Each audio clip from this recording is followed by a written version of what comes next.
ناس كتير بتسال الوان الميه في الياتير بتفرق ولا ما بتفرقش؟ 33% ولا 50% ولا 100%؟ اول حاجه لازم تعرفها اللون ملوش علاقه بالجوده، اللون مجرد صبغه، اللي يهم هو نوع ومواصفات الميه. ما هي ميه التبريد مش ميه حنفيه، دي ميه مخصوص زائد اضافات بتحمي الموتور من الصدى ومن السخونيه. 33% هي اضعاف، تمشي حالك بس مش الافضل. ال 50% احسن اختيار ودي اغلب العربيات شغاله بيه. اما ال 100% فدي مركزه، لازم تتخفف مويه مقطره. افتكر هنا كويس، اللون مش مقياس، اهم حاجه درجه التركيز المكتوب على الجالون. كتيب العربيه بيديك المواصفه الميه بتاعتك ونفس درجه التركيز اللي هي بتستخدمها، فبرضه ترجع لكتيب عربيتك هتعرف كل حاجه لو عربيتك لسه جديده. هنعرف مع بعض بقى ازاي هنغسل دايره الميه بتاعتنا بالفلاش الاول، لان العربيه دي الميه بتاعتها بقى لها فتره في العربيه، فبغسل بالفلاش الاول عشان انزل كل الميه اللي موجوده في الياتير، حتى لو في صدى او في اي حاجه بيضيعه لك، وبعد كده استخدم الميه بتاعتي. انا جايب النهارده تركيز 100% من شركه روزيل، هنخففها بلتر ونص ميه مقطره، دي لتر ونص وهخففها بلتر ونص عشان تديني التركيز ال 50%. على فكره الميه دي 100% الماني. هنفتح طبعا قربه الميه او عندك لياتير كلا الحالتين، عشان في عربيات بيبقى نظام قربه وفي عربيات بيبقى نظام من اللياتير هو غطا لياتير. هتحط الفلاش الاول طبعا مع الميه القديمه،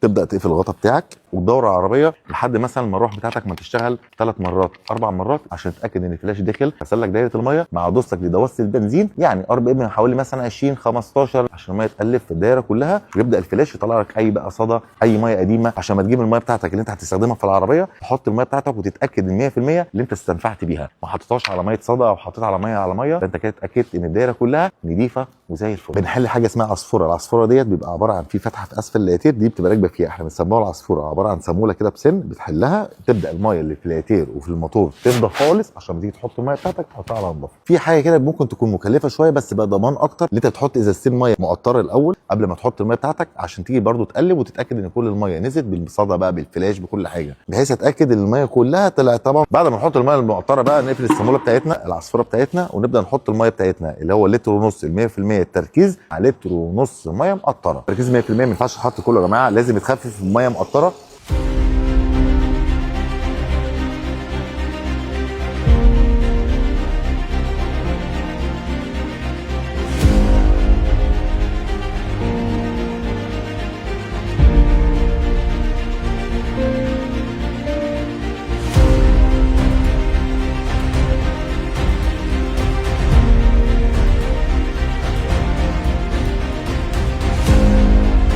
وبكده يبقى احنا غيرنا الميه بتاعتها، طبعا لو فيها صدى كمان، وبترجع بقى الميه الحمراء زي ما انت شايف كده 100% مع لتر ونص. لو عاوز تحط عبوتين لتر ونص هتخففه ميه مقطره حسب عربيتك ما هتحتاج قد ايه، وحسب طريقه النظافه هتطلع الميه كلها ولا لا. وبلاش تخلط الالوان على بعض، انت كده بتعمل شوربه موتور. الخلاصه بقى اللون مش مقياس، وال100% ما بتتحطش لوحدها، واسال حد فاهم، مش تختار على مزاجك. وتاكد المنتج اللي بتحطه في عربيتك يكون منتج مضمون وليه بلد منشا وعارف انت بتحط ايه في عربيتك، مش اي حاجه تحطها في عربيتك وتقول تجرب. عربيتك راس مالك. سلام.